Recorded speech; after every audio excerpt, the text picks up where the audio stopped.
Top quality और consistent performance के लिए सिर्फ सिल्वर पंप नाम याद रखना। ಇದೀಗ ರಾಜ್ಯದ ಪ್ರಮುಖ ಸುದ್ದಿಯನ್ನು ನೋಡೋಣ ಕರ್ನಾಟಕ ಟಾಪ್ 9 ನಲ್ಲಿ.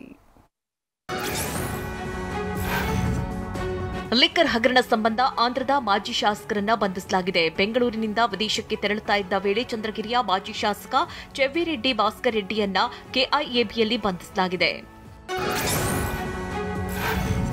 ಇಂದು ಡಿಸಿಎಂ ಡಿಕೆ ಸರ್ಕಾರಿ ನಿವಾಸದಲ್ಲಿ ಬೆಂಗಳೂರು ಕಾಂಗ್ರೆಸ್ ಶಾಸಕರು ಮತ್ತು ಮಂತ್ರಿಗಳ ಸಭೆ ನಡೆಯಲಿದೆ. ಸಭೆಯಲ್ಲಿ ಗ್ರೇಟರ್ ಬೆಂಗಳೂರು ಅಥಾರಿಟಿಗೆ ಅಂತಿಮ ರೂಪ ಸಿಗೋ ಸಾಧ್ಯತೆ ಇದೆ. ನಾಳೆ ಐತಿಹಾಸಿಕ ನಂದಿಗಿರಿಧಾಮದಲ್ಲಿ ಸಂಪುಟ ಸಭೆ ನಡೆಯಲಿದೆ. ಹೀಗಾಗಿ 2 ದಿನ ಪ್ರವಾಸಿಗರ ಪ್ರವೇಶ ಬಂದ್ ಮಾಡಲಾಗಿದೆ.